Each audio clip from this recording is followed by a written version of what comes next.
Hey there, survivors! Thanks for tuning into tonight's episode. If you're new here, please consider subscribing. It really helps me keep these stories coming.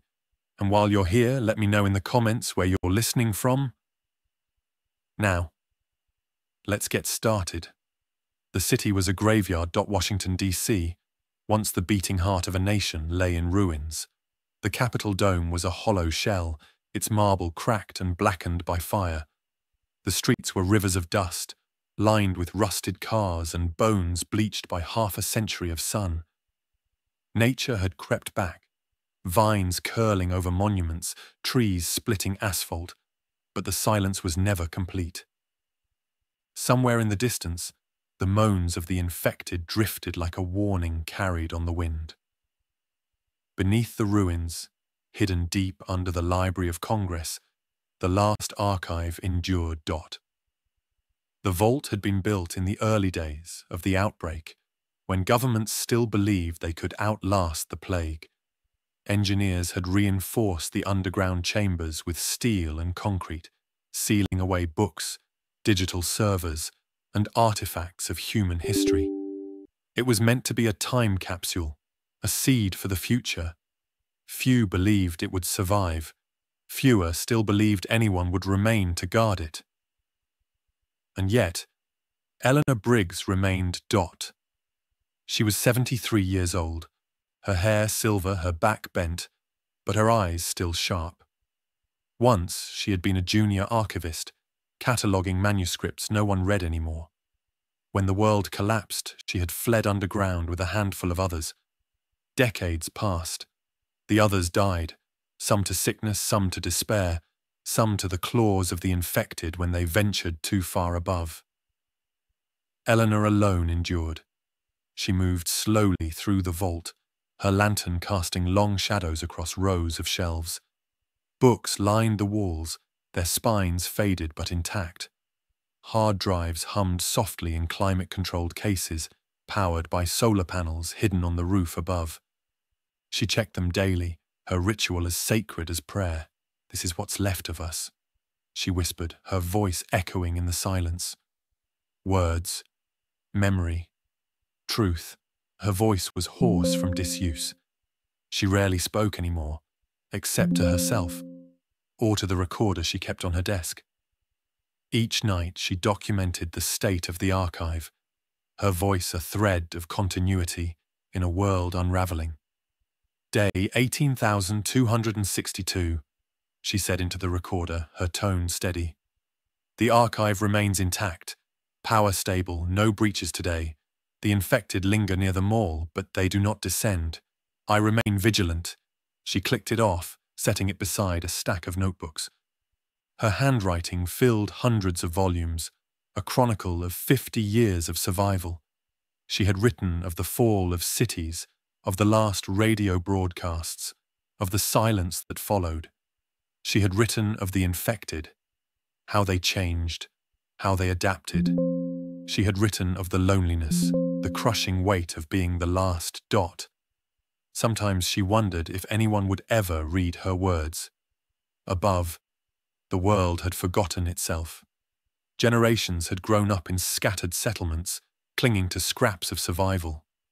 The archive was a myth to them, a story told around fires, a place where the old world still lived, guarded by ghosts. Few believed it was real. Fewer dared to seek it. But Eleanor knew the truth. The archive was not just a vault. It was a promise. She walked to the far wall, where a mural had been painted decades ago by one of the first archivists. It showed a tree growing from ashes, its branches reaching toward the sun. Beneath it, the words, "For those who come after." Her hand trembled as she touched the paint. "If anyone comes after," she whispered. The ground shook faintly. Dust drifted from the ceiling. Eleanor froze, listening. The infected rarely ventured this close, but sometimes when the moon was full, they gathered on the mall, drawn by some instinct she did not understand. She extinguished her lantern, plunging the vault into darkness. Her breath slowed, her ears straining. The moans echoed faintly, distant but growing. She waited. Minutes passed. The sound faded. She relit the lantern, her hands steady again. She had lived too long to panic. Fear was a luxury she could no longer afford. Instead, she returned to her desk, opening a fresh notebook. Her pen scratched across the page. If anyone finds this, know that the archive endures. Know that we were more than the dead. Know that we remembered. Her eyes blurred, but she kept writing. Above her, the city slept in ruins. The infected wandered, restless, endless. The world had forgotten itself. But beneath the Library of Congress, Eleanor Briggs remembered. And as long as she remembered, humanity was not finished. Chicago was no longer a city. The skyscrapers still stood. Jagged teeth against the sky, but their glass was shattered, their steel rusted, their streets drowned in weeds. Fires had long since burned out, leaving only blackened husks. The infected still wandered the ruins, but the survivors had carved out a fortress within the bones of the old world. They called it the Bastion. The Bastion was built from the shells of 3 collapsed towers, their lower floors sealed with concrete and steel. Bridges of scavenged metal connected the upper levels, creating a network of walkways high above the streets. From there, guards watched the city below, rifles ready, eyes sharp. The infected could not climb so high. At least, not yet. Inside, life was harsh but steady. Crops grew in rooftop gardens. Water was filtered from the lake. Children played in the shadows of skyscrapers. Their laughter thin but defiant.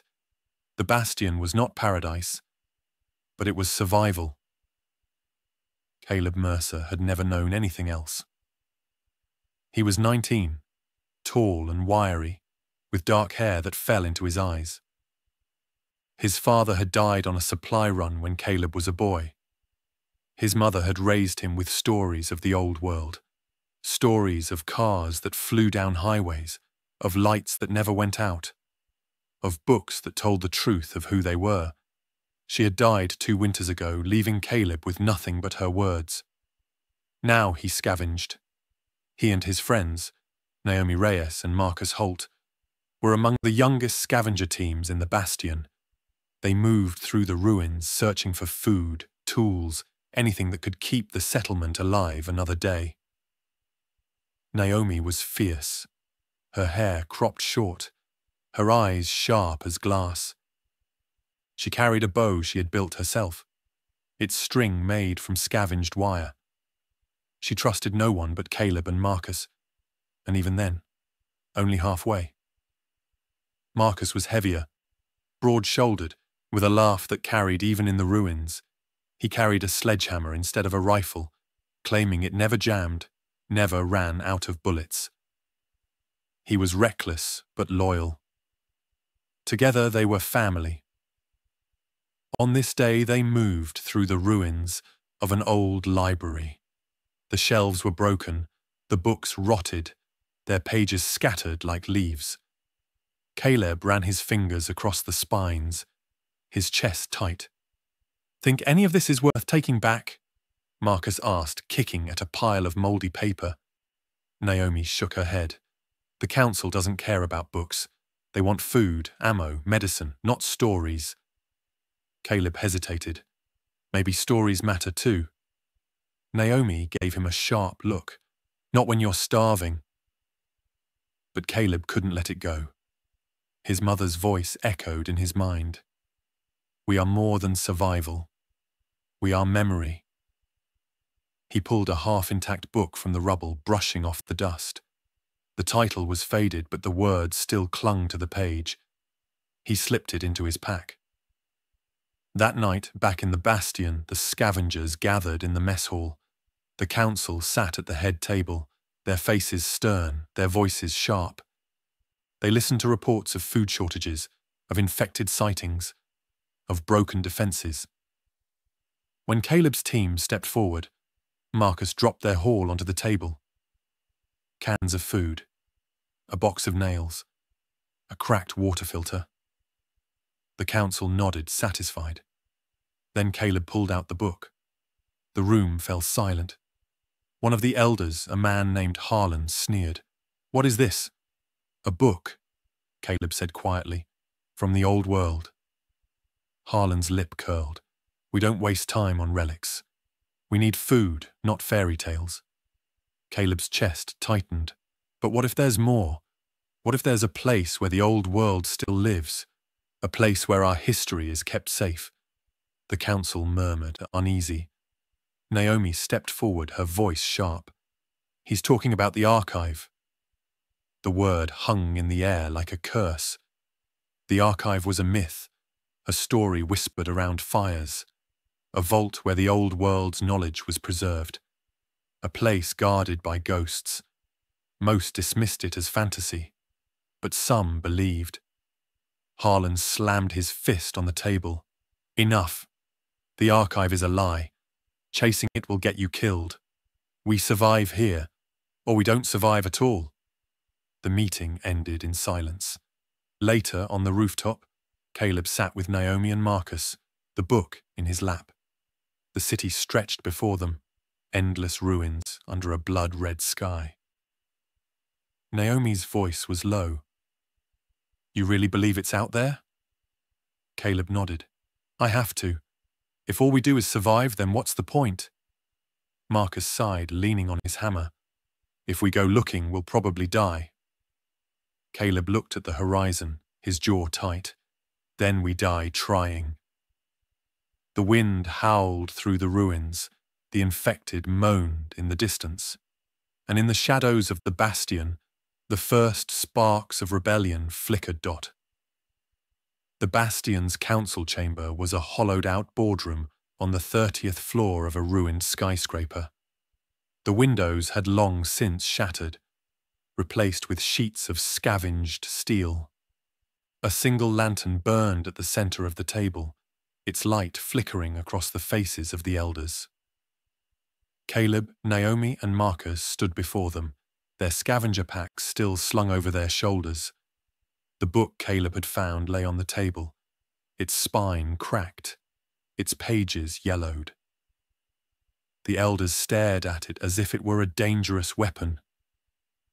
Elder Harlan, the oldest and most severe, leaned forward. His voice was gravel. "You risked your lives for this?" He jabbed a finger at the book. "For paper?" Caleb's jaw tightened. "It's not just paper. It's knowledge. It's proof that the old world mattered." Harlan's eyes narrowed. "The old world is dead. What matters is food, water, and keeping the infected off our walls. You waste time chasing ghosts." Naomi stepped forward, her voice sharp. "It's not a ghost. It's the archive.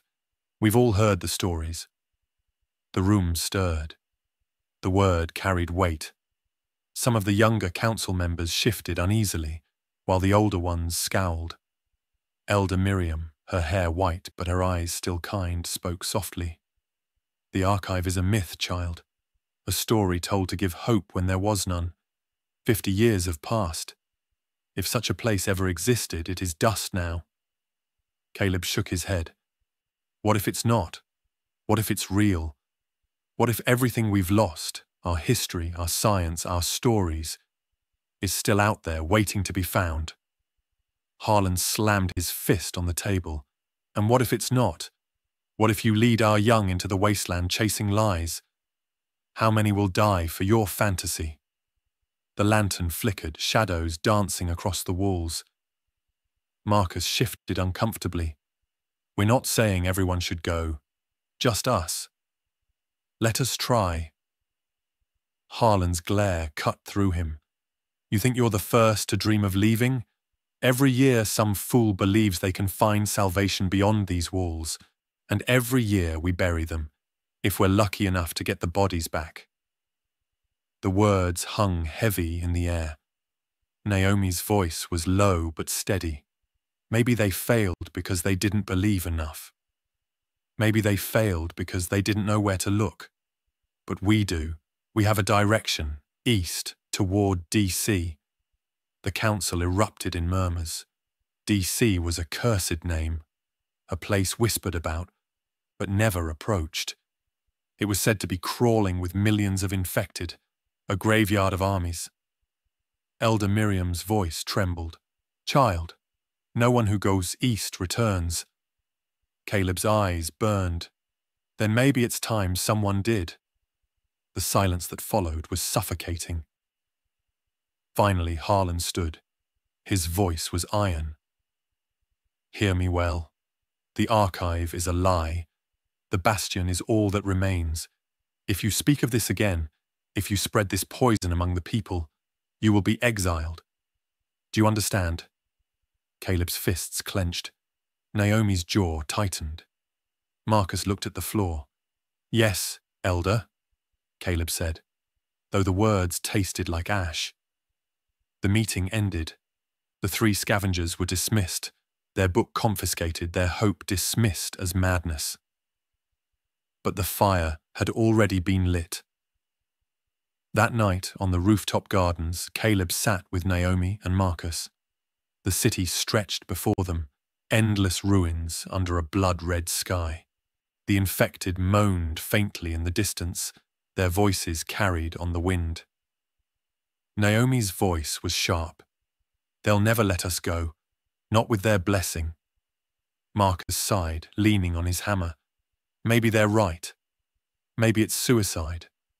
Caleb shook his head. Maybe, but if the archive is real, if it holds even a fraction of what we lost, then it's worth it. We can't just survive. We have to remember. Naomi's eyes met his. Then we go. With or without them. Marcus groaned. You're both insane. He paused, then smirked faintly. But I guess I'm insane too. The 3 of them sat in silence, the weight of their decision pressing down. Below, the bastion slept, its people unaware that 3 of their own were planning to defy the council, to leave the safety of the walls, to chase a myth across a dead land. Above, the stars burned faintly, hidden by smoke. And in the ruins of Washington, D.C., far to the east, the last archive waited. They left the bastion under cover of night. Caleb, Naomi, and Marcus slipped through a drainage tunnel that emptied into the ruins of the old interstate. Behind them, the fortress loomed like a broken crown against the skyline, its bridges lit faintly by torches. Ahead stretched the wasteland. Miles of cracked asphalt, skeletal trees, and silence broken only by the distant moans of the infected. For the first time in their lives, they were beyond the walls. The road east was littered with rusted cars, their doors hanging open, their windows shattered. Grass pushed through the pavement, reclaiming what humanity had abandoned. Caleb walked at the front, his rifle slung across his back, his eyes scanning the horizon. Naomi followed, bow in hand, every step measured. Marcus brought up the rear, his sledgehammer resting on his shoulder, his laugh gone quiet. By dawn they reached the outskirts of Indiana. The ruins of small towns lay scattered along the highway, collapsed houses, burned-out gas stations, schools filled with dust and silence. They scavenged what they could. A few cans of food, a half-full jug of water, a box of nails. It wasn't much, but it was enough to keep moving. The infected were never far. They saw them in the distance, wandering the fields, their bodies twisted by decades of decay. Some were slow, dragging their limbs like broken puppets. Others moved faster, their eyes glowing faintly in the dark. The young called them ferals. They were the ones to fear. On the 3rd night, the group camped in the ruins of a rest stop. They lit no fire, speaking in whispers. The air was heavy, the silence oppressive. Naomi broke it first. Do you think the council will send anyone after us? Caleb shook his head. They'll pretend we never existed. That's easier than admitting we might be right. Marcus grunted. Or they'll wait for us to die and use it as proof they were right. The words hung in the air. By the 5th day, they crossed into Ohio. The land was scarred, the cities hollow. Cleveland rose in the distance, its skyline jagged, its streets drowned in weeds. Smoke drifted faintly from the ruins, though no fires burned. They entered cautiously, moving through the empty streets. Cars lay abandoned, their doors open, their seats filled with bones. Billboards still clung to rusted frames, their colors faded, their words unreadable. The silence was wrong. Naomi raised her bow, her eyes scanning the shadows. Too quiet. Caleb nodded. Stay sharp. They moved deeper into the city, their footsteps echoing. The air grew heavy, the smell of rot thick. Then the moans began. At first, faint, then louder. Shadows moved in the alleys. Figures staggered from doorways, their eyes glowing, their mouths open in silent hunger, dozens. Then more. Run! Caleb shouted. They sprinted through the streets, the infected pouring after them. Bullets cracked, arrows flew, Marcus's hammer swung. Bodies fell, but more surged forward, climbing over the dead, clawing at the air. They ducked into a collapsed parking garage, their breaths ragged. The infected swarmed outside, their moans echoing through the concrete. Naomi's voice was sharp. We can't stay here. Caleb scanned the shadows. Roof! We get to the roof! They climbed the broken stairwell, the infected clawing at their heels. Marcus swung his hammer, smashing skulls, his laughter returning in bursts of madness. Come on, you bastards! They burst onto the roof, the city stretching before them. The infected swarmed below, their moans rising into a deafening chorus. Naomi loosed arrows, each shot precise. Caleb fired his rifle, the muzzle flashing in the dark. Marcus swung his hammer, his arms slick with blood. But the horde pressed harder. Caleb's chest heaved, his rifle clicking empty. He looked at Naomi, at Marcus, at the endless tide below. For a moment, despair clawed at him. Then he saw it. Across the city, painted on the side of a crumbling skyscraper, a symbol, a tree growing from ashes, its branches reaching toward the sky. Beneath it, faint but visible, words, for those who come after. His heart pounded. The same words Eleanor Briggs had touched in the archive, though he did not know her name. Proof. A sign. He shouted over the chaos. It's real! The archive is real! Naomi's eyes widened. Marcus grinned through blood. The infected clawed higher, their moans deafening. But for the first time, Caleb felt something stronger than fear. Hope. The road east carried them into Pennsylvania, where the ruins grew stranger. By the time Caleb, Naomi, and Marcus reached the outskirts of Pittsburgh, the air was thick with smoke from old fires. The steel mills loomed like skeletons, their chimneys cracked, their furnaces cold. Bridges sagged across the rivers, their spans broken, their cables dangling like torn sinew. The city was a graveyard of industry, but it was not empty. They first saw the signs painted on the walls, crude symbols of spirals and open mouths, daubed in ash and blood. Beneath them, words scrawled in jagged letters, the next evolution. Naomi's eyes narrowed. What the hell does that mean? Marcus grunted. Nothing good. They moved cautiously through the streets, weapons ready. The infected were here, but they did not roam freely. Instead, they lingered at the edges, chained to posts, their mouths gagged with cloth, their eyes glowing faintly in the dark. Caleb's chest tightened. Someone's keeping them. The answer came quickly. Figures emerged from the shadows, Men and women dressed in rags, their faces smeared with ash, their eyes wild. They carried spears tipped with scrap metal, their movements sharp and deliberate. One stepped forward, tall and gaunt, his voice echoing in the ruins. "Travelers, you walk the path of the chosen." Naomi raised her bow. "We're just passing through." The man smiled, his teeth blackened. "All pass through. Few are worthy." The group was surrounded, spears pressed close, the infected snarling on their chains. Caleb's hand tightened on his rifle, but he held his fire.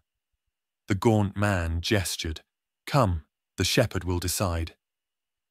They were led through the ruins, deeper into the city. Fires burned in oil drums, casting flickering light across the steel bones of the mills. Dozens of people gathered there, their faces painted, their voices chanting.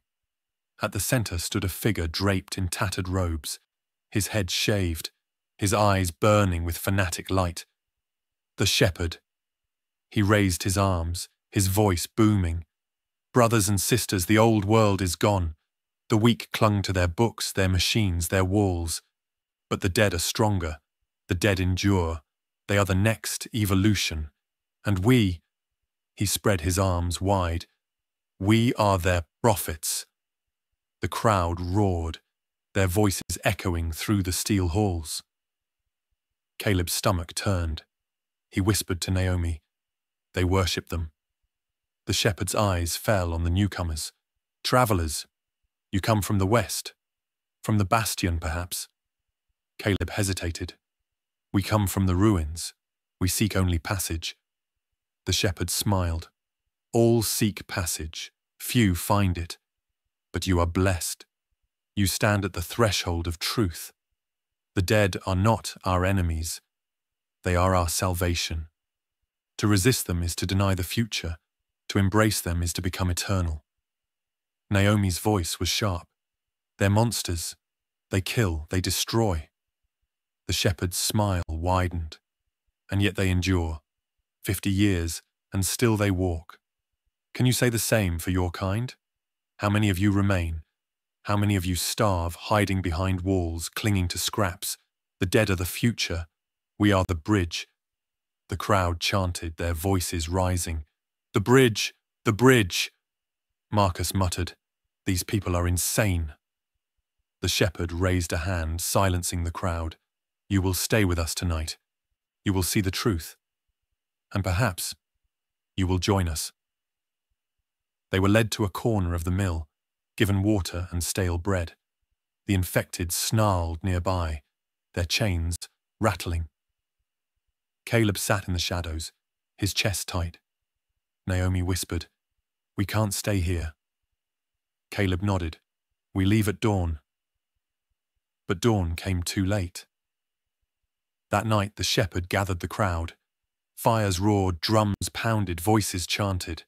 The chained infected were brought forward, their eyes glowing, their mouths unbound. The shepherd raised his arms. "Tonight, the travelers will be tested. Tonight, they will embrace the future or be consumed by it." The crowd roared. The infected strained against their chains. Caleb's heart pounded. He looked at Naomi, at Marcus, at the endless tide of painted faces. They were trapped. The shepherd's voice thundered, "Choose, join us, and walk with the dead, or resist, and be devoured." The chains snapped dot. The infected lunged dot. The Ohio River was wide and black, its surface broken by the twisted remains of bridges that had collapsed decades ago. Rusted girders jutted from the water like the bones of giants. The current was strong, carrying debris downstream. Branches, broken wood, sometimes bones. Caleb, Naomi, and Marcus stood on the riverbank, staring at the water. Behind them, the ruins of Pittsburgh smoldered. The cult they had escaped still howled in the distance, their chants echoing faintly through the steel skeletons of the mills. Naomi's voice was sharp. "We can't go back, they'll hunt us." Marcus grunted, gripping his hammer. And we can't stay here, too many of those freaks, too many infected. Caleb's eyes scanned the river. Then we cross. The only vessel they found was an old ferry, half sunken, its deck tilted, its hull groaning with every wave. It was a relic of the old world, but it floated. Barely. They pushed it into the water, their muscles straining. The ferry creaked, shuddered, then drifted into the current. They climbed aboard, their breaths ragged, their eyes scanning the dark water. For a moment, there was silence. Only the sound of the river, the groan of the ferry, the distant cries of the cult. Then the moans began. At first faint, then louder. Figures rose from the water. Waterlogged, infected, their skin pale and bloated, their eyes glowing faintly in the dark. They clawed at the ferry, their fingers scraping against the rusted metal, their mouths opened, water pouring out as they moaned. Naomi loosed an arrow, the shaft piercing a skull. The body fell back into the water, but more surged forward. Caleb fired his rifle, the muzzle flashing. Bullets tore through the first wave, but the infected kept coming, their hands slamming against the hull. Marcus swung his hammer, smashing skulls, his laughter sharp and wild. "Come on, you drowned bastards!" The ferry rocked violently, water sloshing across the deck. The infected clawed higher, their teeth snapping, their moans deafening. Naomi shouted, "We'll capsize if this keeps up!" Caleb's chest heaved. He looked at the far bank, still distant, the trees dark against the sky. "We hold them off until we reach the shore." The infected surged again. One clambered onto the deck, its body dripping, its eyes burning. It lunged at Marcus, teeth snapping. Marcus swung his hammer, the blow shattering its skull. Blood and water sprayed across the deck. Another grabbed Naomi's leg, dragging her toward the edge. She screamed, kicking, her bow clattering to the floor. Caleb lunged, his knife flashing, stabbing into the creature's skull. It fell back into the water, its moans silenced. The ferry groaned, tilting dangerously. Water poured across the deck. The infected pressed harder, their claws raking, their teeth snapping. Caleb's rifle clicked empty. He drew his pistol, firing point blank into the mass. Naomi grabbed her bow, loosing arrows as fast as she could. Marcus swung his hammer, his arms slick with blood. But the horde was endless. Then Marcus screamed. Caleb turned, his chest tightening. An infected had sunk its teeth into Marcus's arm, tearing flesh. Marcus roared, smashing its skull, blood spraying. He staggered, his face pale, his breath ragged. Naomi's eyes widened. "No!" Marcus's voice was hoarse. "Keep fighting, don't stop." The ferry slammed against the far bank, the impact throwing them to the deck. The infected surged again, their claws raking, their moans deafening. Caleb grabbed Marcus, dragging him towards the shore. Naomi fired arrow after arrow, her hands trembling. Together they fought their way off the ferry, stumbling onto the muddy bank. The infected clawed after them, but the current dragged the ferry downstream, carrying the horde with it. Silence fell. Caleb collapsed onto the mud, his chest heaving. Naomi dropped beside him, her bow clutched tight. Marcus staggered, his arm bleeding, his face pale. Naomi's voice trembled. "You're bitten." Marcus looked at his arm, the wound ragged, the flesh torn. He laughed bitterly. "Guess I won't be making it to the archive." Caleb's chest tightened. "Don't say that." Marcus's eyes burned. "You know the rules. You know what happens." Naomi shook her head, tears streaking her face. "We'll find a way. We'll—" Marcus cut her off. "No, you keep going. You find the archive. You make this mean something." The silence was heavy. The river groaned. The trees whispered. The night pressed close. Caleb's voice was low. We'll keep going. For you. Marcus smiled faintly. Then make it count. The three of them sat in the mud, the weight of the world pressing down. The river flowed on, carrying the dead downstream. And on its banks, the survivors faced the cost of their journey. The city rose like a fortress from the ruins. Philadelphia had been rebuilt, not as it once was, but as a citadel of survival.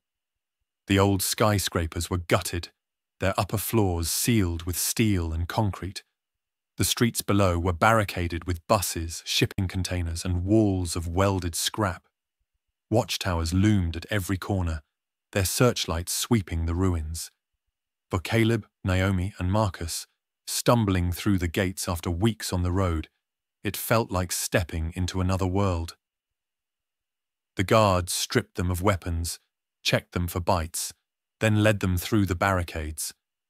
Inside, the enclave pulsed with life. Crops grew in rooftop gardens, children played in alleys, merchants bartered in the shadow of old monuments. It was the largest settlement they had ever seen. Naomi's eyes narrowed. Looks safe enough. Marcus, pale and sweating from his wound, muttered, "Safe's a relative word." They were brought before the enclave's leader, Governor Elias Ward. He was a tall man in his 50s, his hair silver, his uniform patched but clean. He stood in what had once been City Hall, its walls reinforced with steel, its windows barred. Ward studied them with sharp eyes. "You've come far. From the west, yes?" Caleb nodded. "From Chicago. From the Bastion." Ward's brow furrowed. "That's a long road. Few survive it." His eyes lingered on Marcus's bandaged arm. "Fewer still with wounds like that." Marcus forced a grin. "I'm tougher than I look." Ward didn't smile. "Perhaps, but toughness only lasts so long." He gestured for them to sit. Food was brought, bread, beans, clean water. It was more than they had eaten in weeks. Ward's voice was calm but firm. "You've seen what's out there. The wasteland, the cults, the hordes. Here we endure. We've built something that lasts, but survival requires discipline, order, sacrifice." Naomi leaned forward. "We're not here to stay. We're heading east, to DC." The room fell silent. Ward's eyes narrowed. DC is death, a graveyard of armies. No one who goes there returns. Caleb's voice was steady. "We're looking for the archive." The word hung in the air like a spark. Ward's expression hardened. "The archive is a myth, a story told to keep fools walking into the jaws of the dead. I've seen too many waste their lives chasing it." Naomi's eyes burned. "And what if it's real?" Ward's voice rose. "Then it belongs to the dead, not to you, not to anyone." The silence was heavy. Finally, Ward leaned back. His voice was cold. "You have a choice. Stay here, live, work, contribute, or leave and die on the road. But if you speak of the archive again, if you spread this poison among my people, you will be cast out as traitors." The meeting ended. That night, in the quarters they were given, the three sat in silence. Marcus's wound had worsened, his skin pale, his breath shallow. Naomi tended to him, her hands trembling. Caleb stared at the wall, his chest tight. "He's wrong. The archive is real. I saw the symbol in Cleveland. The same words my mother told me. For those who come after." Naomi's voice was sharp. "I believe you, but Ward will never let us leave. He wants us trapped here like everyone else." Marcus coughed, his voice hoarse. Maybe staying isn't so bad. Food, shelter, safety. Better than dying out there." Naomi's eyes filled with tears. "You're not dying here, not like this." Caleb's jaw tightened. "We leave. Tomorrow." But leaving was not so simple. The next morning they found the gates locked. The guards doubled. Word had spread. Some whispered of the archive with awe, others with fear. The enclave was divided. In the marketplace, a woman grabbed Caleb's arm. Her eyes were wide, her voice urgent. "Is it true? The archive? Does it exist?" Caleb hesitated, then nodded. "Yes." The woman's face lit with hope, but nearby, a guard scowled, his hand tightening on his rifle. By nightfall, the enclave was split. Some begged Ward to let the travelers go, to let them seek the archive. Others demanded their execution, fearing their words would spread rebellion. Ward stood before the people, his voice thunderous. "The archive is a lie. These outsiders bring only death. We will not follow them into madness." The crowd roared, half in agreement, half in defiance. In the shadows, Caleb, Naomi, and Marcus prepared to flee. Naomi whispered, "If we stay, we'll be prisoners. If we leave, we'll be hunted." Caleb's eyes burned. "Then let them hunt. We're going to DC." Marcus coughed, his voice weak but steady. "Then let's make it count." The gates loomed ahead, locked and guarded. Beyond them, the wasteland waited. And in the heart of Philadelphia, the first cracks of rebellion spread. They left Philadelphia under the cover of chaos. The enclave had erupted into shouting matches after Caleb's words spread through the marketplace. Some begged to follow him east. Others demanded his execution. Governor Ward doubled the guards, but in the confusion, Caleb, Naomi, and Marcus slipped through a drainage culvert beneath the walls. By dawn, they were gone, the city shrinking behind them. The road south was broken and overgrown. Highways cracked like old bones, their signs rusted, their lanes swallowed by weeds. Cars lay scattered, their doors open, their seats filled with dust and bones. The silence was heavy, broken only by the wind and the distant moans of the infected. Marcus staggered as they walked, his wound worsening. His skin was pale, his breath shallow, his laughter gone. Naomi supported him, her arm around his shoulders, her jaw tight. Caleb walked ahead, his eyes scanning the horizon, his chest heavy. They passed through the ruins of Wilmington, its skyscrapers hollow, its streets drowned in vines. The infected wandered there, slow and aimless, their eyes glowing faintly in the dark. The group moved quietly, slipping through alleys, avoiding the moans. But the infected were not the only danger. On the third day they saw it. A horde. It stretched across the horizon, a tide of bodies moving south, thousands of infected, their moans rising into a deafening chorus. They moved together, not aimless but purposeful, as if drawn by some unseen force. Naomi's eyes widened. "They're migrating." Caleb's chest tightened, toward DC. The horde moved like a storm, sweeping through towns, tearing down walls, devouring everything in its path. The survivors had no choice but to follow at a distance, keeping to the shadows, always one step behind. For days, they trailed the horde. They saw its destruction, settlements burned, barricades shattered, bodies torn apart. The infected moved with terrifying unity, climbing over the dead, pressing forward without pause. At night, the survivors camped in the ruins, their fires small, their voices hushed. Marcus grew weaker, his skin grey, his eyes sunken. Naomi tended to him, her hands trembling. Caleb sat apart, staring into the dark, his mind heavy with fear. On the fifth night, Marcus spoke, his voice hoarse. "You have to leave me." Naomi shook her head, tears streaking her face. "No, we're not leaving you." Marcus smiled faintly.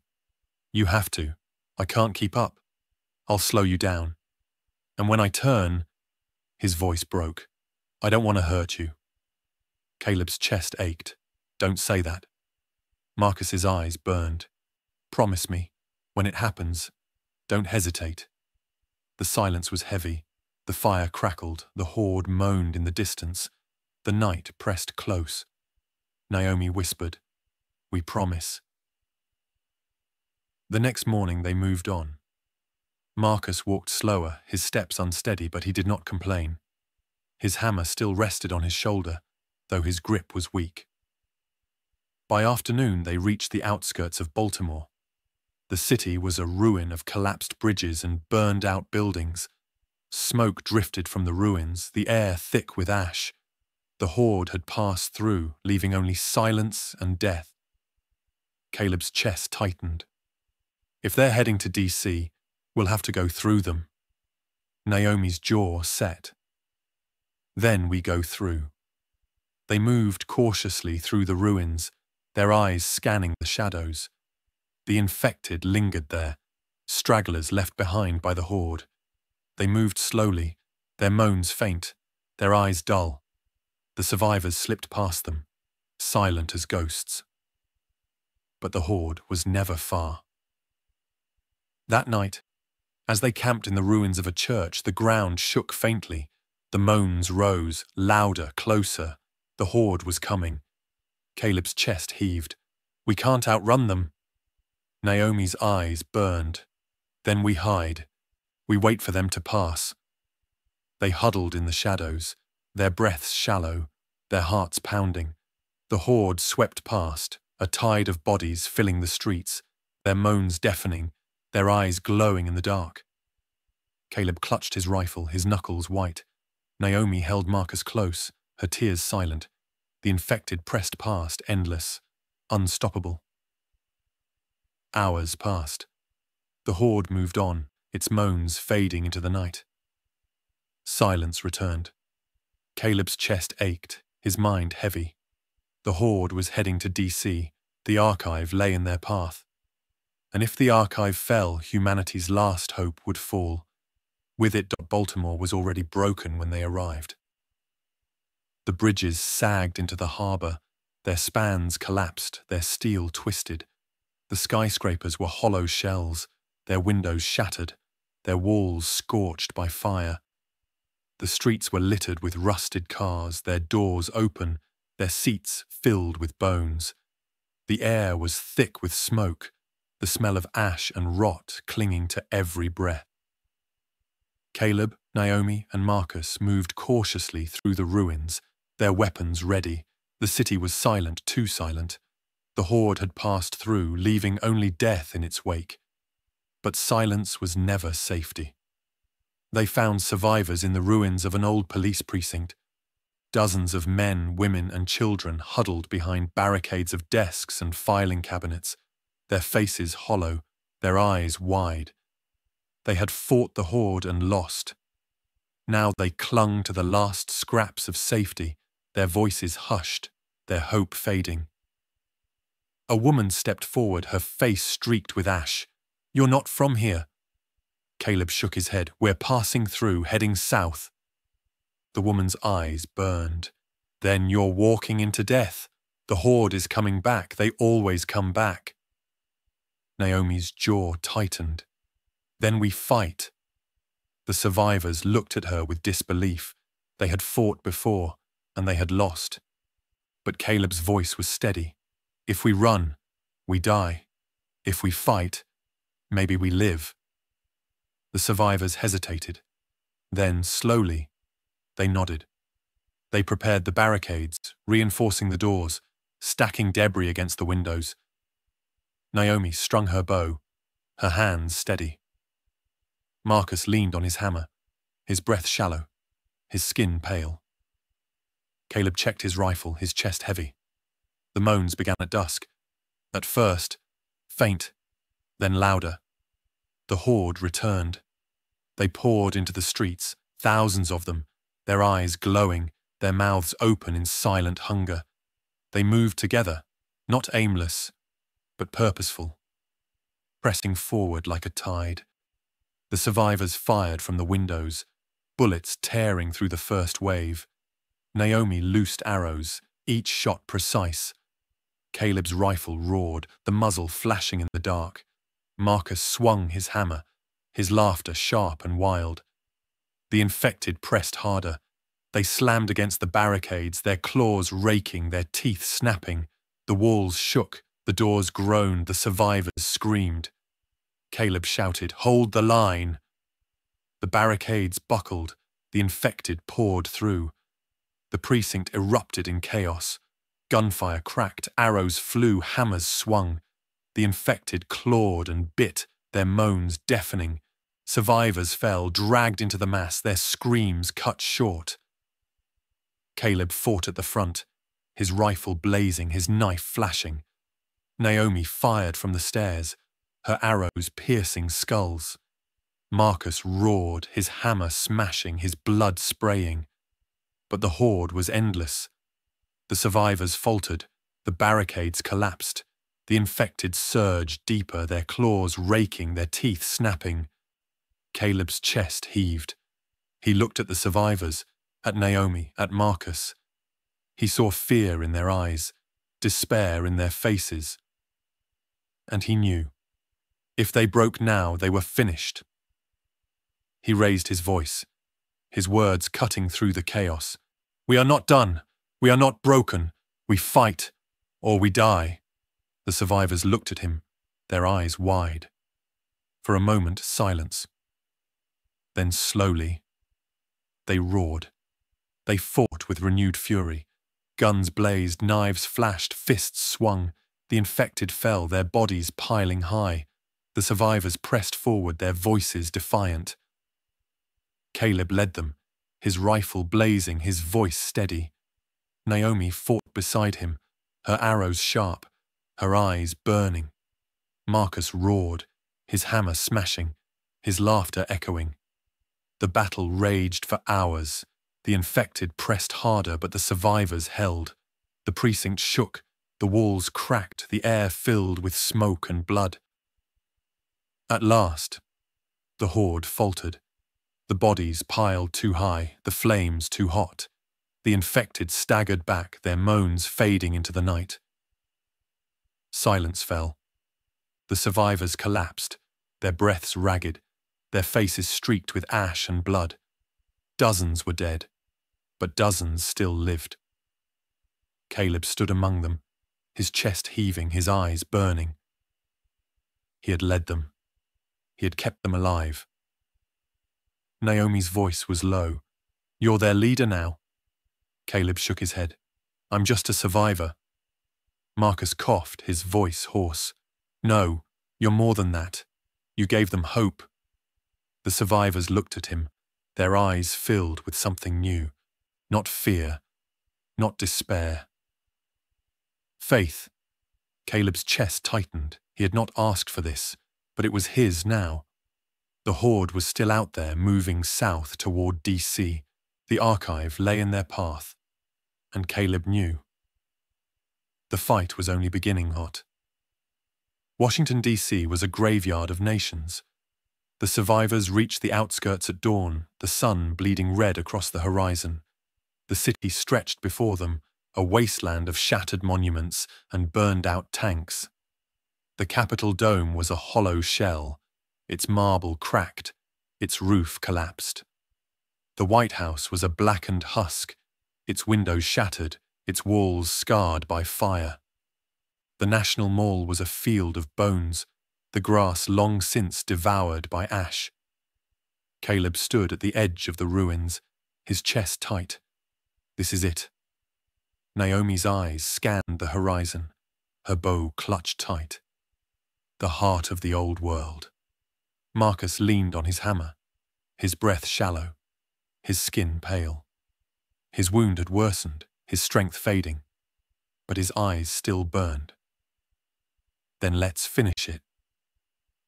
They moved cautiously through the ruins, their footsteps echoing. The city was silent, too silent. The horde had passed through, leaving only death in its wake, but silence was never safety. They passed the Lincoln Memorial, its columns cracked, its statue shattered. They passed the Washington Monument, its obelisk broken. its tip lying in the dust. They passed burned-out tanks, their turrets twisted, their barrels melted.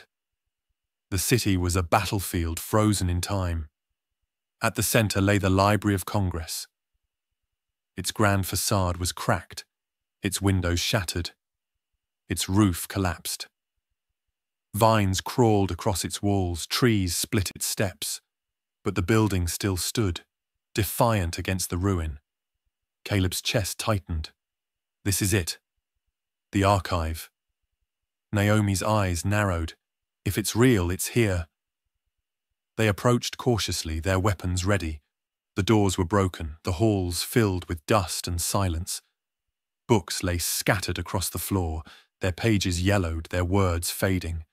The air was heavy, the smell of rot thick. They moved deeper, their lanterns casting long shadows. The shelves loomed around them, their spines cracked, their titles unreadable. The silence pressed close, broken only by the creak of the floorboards. Then they found it. A stairwell, hidden behind a collapsed wall. The steps led down deeper into the earth. The air grew colder, the silence heavier. At the bottom lay a steel door, its surface scarred, its hinges rusted. Above it, faint but visible, a symbol, a tree growing from ashes, its branches reaching towards the sky. Beneath it, words. For those who come after. Caleb's chest pounded. It's real. Naomi's eyes widened. The archive. Marcus smiled faintly, his breath ragged. Told you it wasn't a myth. They pushed the door. It groaned, then opened. Inside lay the archive. Rows of shelves stretched into the dark, filled with books, their spines intact. Cases of hard drives hummed softly, their lights blinking. Artifacts of the old world lay preserved. Paintings, instruments, tools. The air was cool, the silence sacred. At the center sat a desk, and behind it, a woman. She was old, her hair silver, her back bent, but her eyes sharp. She looked up as they entered, her voice steady. You found it. Caleb froze. Who are you? The woman smiled faintly. Eleanor Briggs, archivist, guardian of what remains. Naomi's voice trembled. You've been here all this time. Eleanor nodded. 50 years. Others came, but they are gone now. I remain. To remember. To preserve. To wait. Caleb's chest tightened. Wait for what? Eleanor's eyes burned. For you. For those who would carry the truth forward. For those who would not let the world forget. The silence was heavy. The survivors looked at the shelves, at the books, at the artifacts. Proof. Memory. Legacy. Naomi whispered, It's real. Marcus smiled faintly, his eyes closing. Then it was worth it. Eleanor's gaze fell on him, her voice soft. He is fading.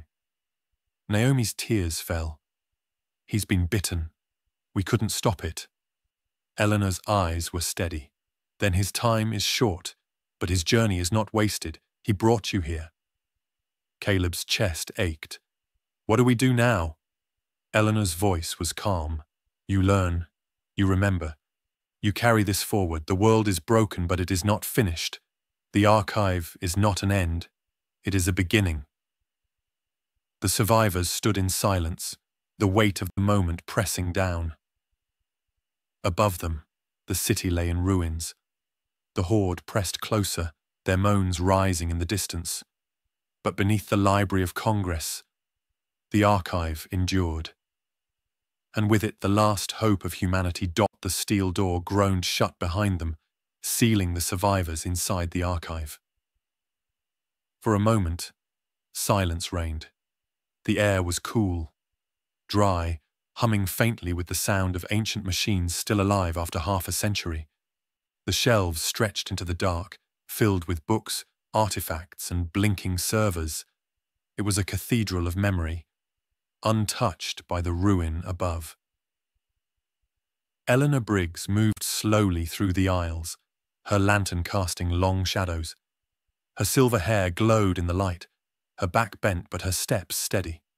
She had lived here for 50 years, and the archive had become her world. Naomi's voice was hushed, reverent. "It's all here. Everything we lost."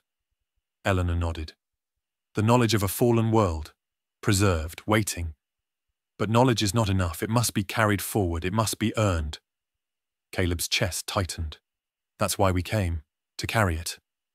Eleanor studied him, her eyes sharp. "Many have come.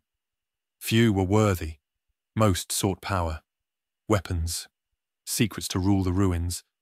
They died above or here, consumed by their own greed." Naomi's jaw set. "We're not like them." Eleanor's gaze lingered on Marcus, slumped against a shelf, his skin pale, his breath shallow. "And yet you bring death with you." Naomi's voice trembled. "He's our friend." Eleanor's tone was steady. "He is bitten. You know what that means." The silence was heavy. Marcus forced a grin, his voice hoarse. "Don't mind me. I'm just the dead weight." Caleb's chest ached. "There has to be something here, medicine, a cure." Eleanor shook her head. "The archive preserves knowledge, not miracles. The infection is not undone so easily. It adapts, it learns, it endures." Naomi's eyes burned. "Then what's the point of all this?" Eleanor's voice was calm. "The point is memory. The point is truth. The world above forgets. Myths replace history. Lies replace knowledge. But here, the truth remains. And truth is the seed of rebirth." She led them deeper, past rows of shelves, past cases of artifacts. They saw paintings wrapped in cloth, instruments sealed in glass, machines preserved in oil. They saw books of science, of history, of poetry. They saw servers humming softly, their lights blinking like stars. Naomi whispered, "It's beautiful." Eleanor stopped before a mural painted on the wall. A tree growing from ashes, its branches reaching towards the sky. Beneath it, the words, "For those who come after." Her hand trembled as she touched the paint. "This is why I stayed. To guard this. To wait for those who would carry it forward." Caleb's voice was steady. "Then let us carry it." Eleanor studied him, her eyes sharp. "Why you? Why now?" Caleb's chest tightened. "Because the world is dying. Because the horde is moving. Because if we don't carry this forward, there will be nothing left." Eleanor's gaze softened. "Perhaps. Or perhaps you are just another fool chasing hope." Naomi's voice was sharp. "Hope is all we have." The silence was heavy. Then the ground shook. Dust drifted from the ceiling. The shelves rattled. The hum of the machines wavered. Eleanor's eyes widened. "They've come." The moans rose, faint at first, then louder. The horde had reached DC. Their voices echoed through the ruins above, a chorus of hunger shaking the earth. Naomi's chest heaved. "They're here." Eleanor's voice was steady. "The archive is hidden, but not invulnerable. If they breach the library, they will find us." Caleb's jaw tightened. "Then we fight." Eleanor shook her head. "The archive must not fall. If it does, humanity's last memory dies with it." Marcus coughed, his voice hoarse. "Then seal it and run." Naomi's tears fell. "We can't leave you." Marcus smiled faintly. "You already lost me? Don't lose this too." The ground shook again. The moans grew louder, closer. The horde pressed against the ruins above, their claws raking, their teeth snapping. Eleanor's eyes burned. "The choice is yours. Stay and die with me or carry the archive forward, but choose quickly. The dead do not wait." Caleb's chest ached. He looked at Naomi, at Marcus, at the shelves filled with memory. He felt the weight of the world pressing down. The moans grew deafening. The walls shook. The archive trembled, and in the heart of the ruins, the survivors faced their choice. The archive hummed with quiet life. Rows of shelves stretched into the dark, filled with books, artifacts, and blinking servers. The air was cool, the silence heavy, broken only by the faint whir of machines that had endured half a century. Caleb, Naomi, and Marcus stood in awe, their lanterns casting long shadows across the vault. Eleanor Briggs, the last librarian, moved slowly among the shelves. Her silver hair glowed in the lantern light, her back bent but her eyes sharp. She had lived here for 50 years, and the archive had become her world. Naomi's voice was hushed. It's all here. Everything we lost. Eleanor nodded. Yes, but knowledge is not enough. It must be carried forward, it must be protected, and it must be used wisely. Caleb's chest tightened. That's why we came, to carry it. Eleanor studied him, her gaze piercing. Do you even know what this place is? What it was meant to be? Caleb hesitated. A vault, a library, a memory of the old world. Eleanor shook her head. It is more than that. The archive was not built to preserve the past. It was built to guide the future. She led them deeper, past rows of shelves, past cases of artifacts. They saw paintings wrapped in cloth, instruments sealed in glass, machines preserved in oil. They saw books of science, of history, of poetry. They saw servers humming softly, their lights blinking like stars. Eleanor stopped before a sealed chamber. She pressed a code into the panel, and the door slid open with a hiss. Inside lay a room filled with screens, their surfaces glowing faintly. Maps of the old world flickered across them, data scrolling endlessly. Naomi's eyes widened. It's still working. Eleanor's voice was steady. The archive was designed to endure. Solar panels hidden on the roof feed the servers. Batteries store the power.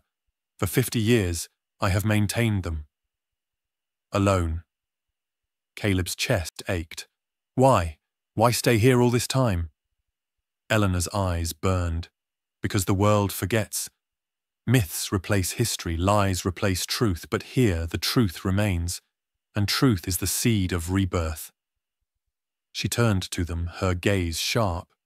But truth is dangerous. In the wrong hands, it destroys. That is why I have waited, for those who would not seek power, but purpose. Naomi's jaw set. Then test us. We didn't come this far to turn back. Eleanor studied her, then nodded. Very well. She led them to a console. On the screen, images flickered. Cities burning, armies falling, the first days of the outbreak, the infections spreading, governments collapsing, the world unraveling. Eleanor's voice was calm. This is the truth. The infection was not an accident. It was born of human arrogance, a weapon designed to endure, to adapt, to consume. When it escaped, it could not be stopped. And it still cannot. Caleb's chest tightened. A weapon? Eleanor nodded. Yes, and it has learned. It has changed. The infected are not mindless. They are evolving. The horde you saw is proof. They move with purpose now. They are not just the dead. They are something new. Naomi's voice trembled. Then what hope do we have? Eleanor's eyes burned. Hope lies not in defeating them, but in outlasting them, in remembering who we are, in carrying forward the truth, so that when the world is ready, it can rise again. The silence was heavy. Marcus coughed, his voice hoarse. So, all this is just waiting for someone else to finish the fight. Eleanor's gaze softened. It is not waiting. It is preparing. And now it is your turn. Caleb's chest ached. Why us? Eleanor's voice was steady. Because you came, because you endured. because you still believe in something more than survival. That is what makes you worthy. Naomi's eyes burned. Then we'll carry it, we'll protect it. Eleanor nodded. But know this, the archive cannot leave this place. It is too vast, too fragile. What you can carry is knowledge, memory, the truth. That is your burden now. The ground shook. Dust drifted from the ceiling. The moans rose, faint at first, then louder. The horde pressed against the ruins above, their claws raking, their teeth snapping. Eleanor's eyes narrowed. They are here. The final test has come. Naomi's chest heaved. What do we do? Eleanor's voice was calm. You fight, you endure, and if you fall, the archive falls with you. The survivors looked at one another, their hearts pounding. Caleb's jaw tightened. Naomi's eyes burned. Marcus smiled faintly, his breath ragged. The moans grew louder. The walls shook, the archive trembled. And in the heart of the ruins, the truth waited to be carried forward. The first tremor came like a whisper. Dust drifted from the ceiling of the archive, the shelves rattling faintly. Caleb froze, his hand tightening on his rifle. Naomi's eyes darted upward, her bow clutched tight. Marcus stirred weakly against the wall, his breath shallow, his skin pale. Eleanor Briggs, the last librarian, closed her eyes, her voice steady. They found us. The moans rose, faint at first, then louder, a chorus of hunger echoing through the ruins above. The ground shook again, harder this time. The walls groaned, the shelves trembled, the lights flickered. Naomi's chest heaved. The horde. Eleanor nodded. They are drawn to life, to sound, to memory. They will not stop until this place is ash. Caleb's jaw tightened. Then we fight. Eleanor's eyes burned. The archive must not fall. If it does, humanity's last memory dies with it. The moans grew deafening. The walls shook violently. Cracks split the ceiling, dust pouring down. The survivors looked at one another, their hearts pounding. Then the first breach came. The floor above collapsed, rubble crashing down. Figures dropped through the hole, infected, their eyes glowing, their mouths open in silent hunger. They landed hard, then rose, their claws raking, their teeth snapping. Naomi loosed an arrow, the shaft piercing a skull. Caleb fired his rifle, the muzzle flashing. Marcus roared, swinging his hammer weakly, his breath ragged. Eleanor moved with surprising speed, pulling a pistol from her desk, her shots precise. The infected fell, but more poured through the breach. Their moans filled the vault, their claws raking the shelves, their teeth snapping at the air. Caleb shouted, "Hold the line!" The survivors fought desperately. Arrows flew, bullets cracked, hammers swung. The infected fell, their bodies piling high. But the horde pressed harder, climbing over the dead, clawing deeper into the archive. Naomi's voice was sharp. "There's too many!" Eleanor's eyes narrowed. "Then we seal the archive." She moved to a console, her fingers flying across the keys. Alarms blared, steel shutters sliding down over the shelves, sealing the books, the servers, the artifacts. The archive groaned, its defenses awakening after 50 years. Caleb's chest heaved. "What are you doing?" Eleanor's voice was steady. "Protecting what matters. The archive must endure even if we do not." The shutters slammed shut, sealing the knowledge away. The infected clawed at them, their moans deafening, their teeth snapping. But the steel held. Naomi's eyes burned. "We can't hold them forever." Eleanor's gaze was sharp. "You don't need to. You need only survive long enough to carry the truth forward." The ground shook violently. Another breach opened, rubble crashing down. More infected poured through, their eyes glowing, their claws raking. The survivors fought desperately, their weapons flashing, their voices defiant. Marcus staggered, his hammer slipping from his grasp. He fell to his knees, his breath ragged, his skin grey. Caleb caught him, his chest tight. Marcus's voice was hoarse. "Go. Leave me." Naomi's tears fell. "No, we're not leaving you." Marcus smiled faintly. "You already lost me. Don't lose this too." The infected pressed closer, their moans deafening. Caleb's chest ached, his mind racing. He looked at Naomi, at Eleanor, at the sealed shelves. He felt the weight of the world pressing down. Eleanor's voice cut through the chaos. "The archive is not an end. It is a beginning. Carry it forward, or all of this is nothing." The survivors fought on, their weapons flashing, their voices defiant. The infected pressed harder, their claws raking, their teeth snapping. The vault shook, the walls cracked, the air filled with dust and blood. Caleb's rifle clicked empty. He drew his knife, slashing desperately. Naomi loosed her last arrow, the shaft piercing a skull. Eleanor fired her pistol, her shots precise, her eyes burning. The infected fell, but more surged forward. The survivors stood together, their backs to the sealed shelves, their weapons raised, their voices steady. Caleb shouted, "For those who come after." Naomi echoed, "For the archive." Eleanor's voice was steady, "For humanity." The horde roared, their moans deafening, their claws raking. The survivors braced themselves, their hearts pounding, their eyes burning. And in the heart of the ruins, the archive trembled. The battle for humanity's last memory had begun. The archive shook like a dying heart. The ceiling cracked, dust pouring down in choking clouds. The moans of the horde thundered above, a storm of hunger pressing against the ruins of Washington, D.C. The survivors stood in the vault, their weapons raised, their breaths ragged.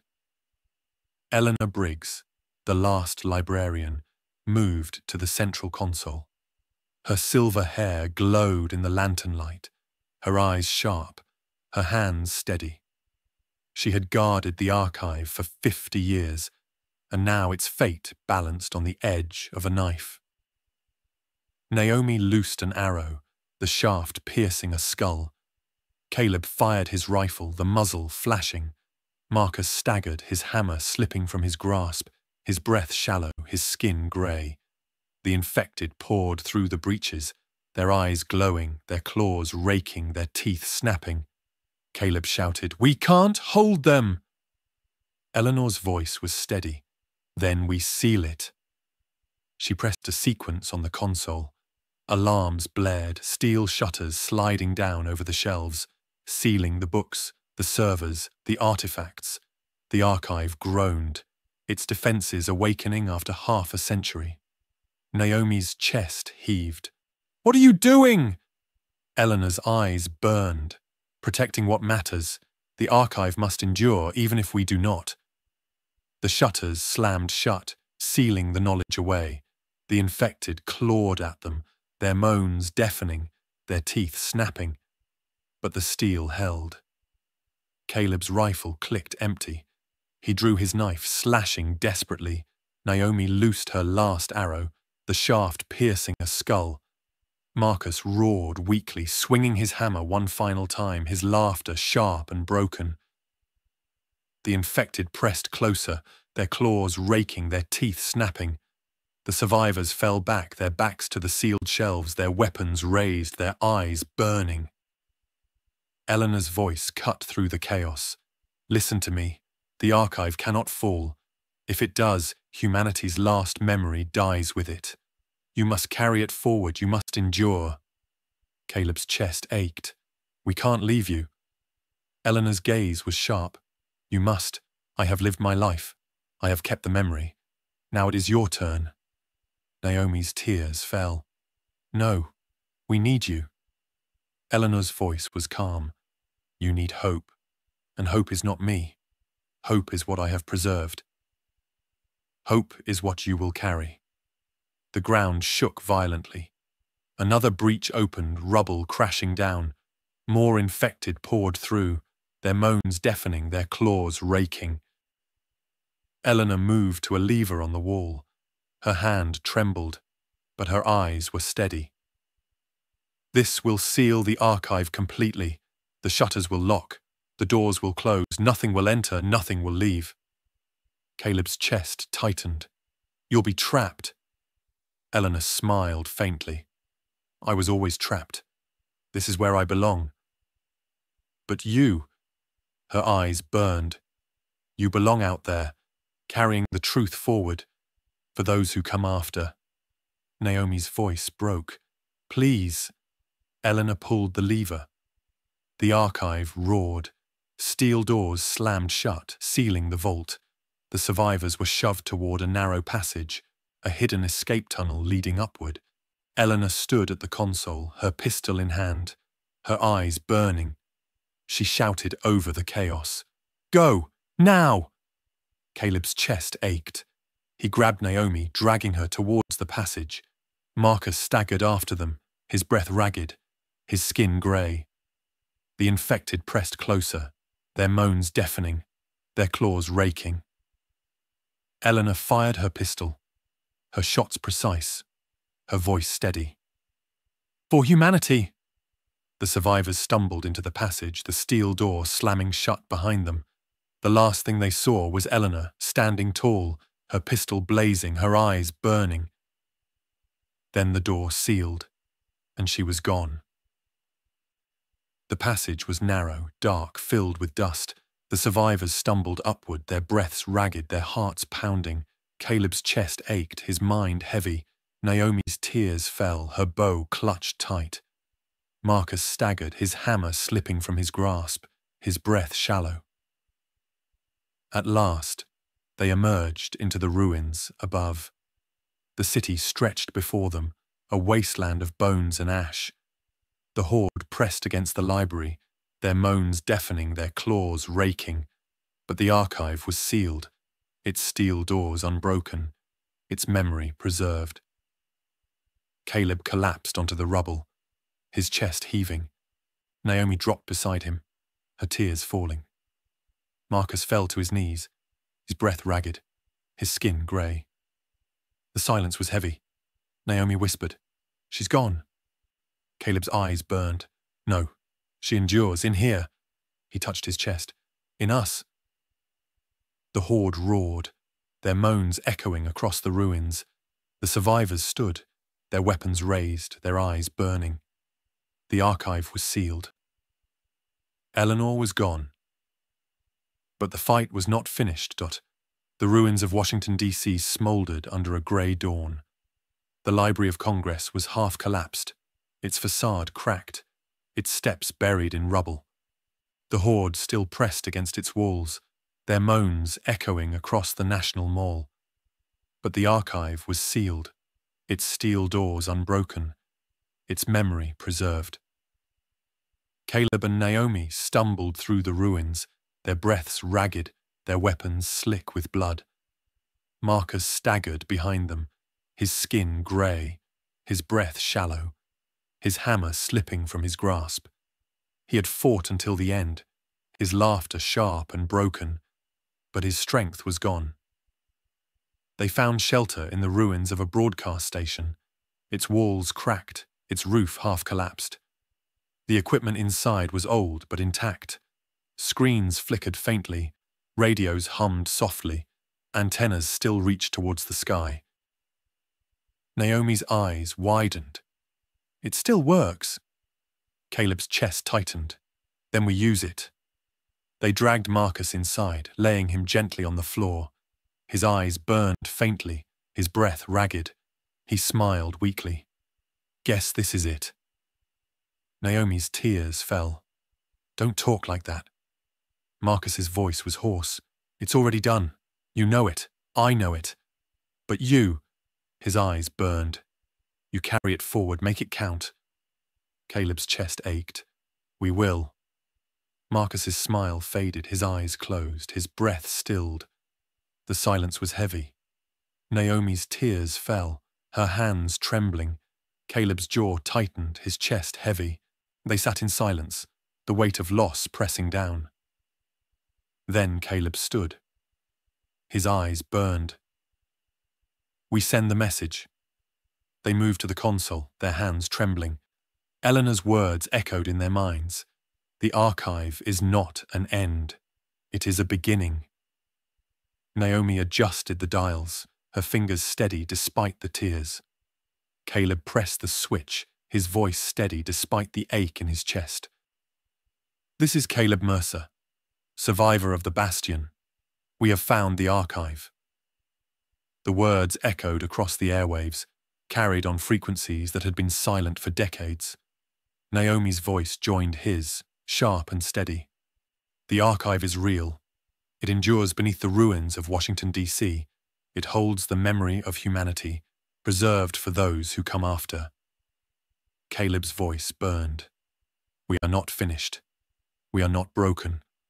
The dead cannot erase us. As long as one voice remains, humanity endures." The broadcast carried across the continent. In the ruins of Chicago, survivors huddled around a fire, their eyes widening as the words crackled through an old radio. In the mountains of Colorado, a soldier in a bunker froze, his breath catching as the message echoed through the static. In the deserts of Nevada, a child clutched her mother's hand, her eyes wide as the voice filled the silence. Everywhere, the message spread. Hope. Naomi's tears fell, but her voice was steady. "We fight not just to survive, but to remember. We fight for those who come after." Caleb's chest ached, but his eyes burned. The archive lives, humanity lives. If you hear this, know that you are not alone. We endure, we rise, we remember. The broadcast ended. The silence returned. Naomi collapsed into a chair, her bow clutched tight. Caleb stood at the console, his chest heaving, his eyes burning. The ruins stretched before them, endless, broken but alive with the echo of their words. Naomi's voice was low. "Do you think anyone heard?" Caleb's gaze was steady. They heard, and that's enough. The horde still pressed against the library, their moans deafening. The city was still a graveyard, the world still broken. But the archive endured. The truth endured, and with it, hope. Caleb and Naomi stood together, their weapons raised, their eyes burning. The fight was not finished. The road ahead was long, and the dead were endless, but they were not alone. The message had gone out. Across the ruins of America, survivors lifted their heads, their eyes burning, their hearts steady. They were not finished. They were not broken. The archive lived, and with it, humanity.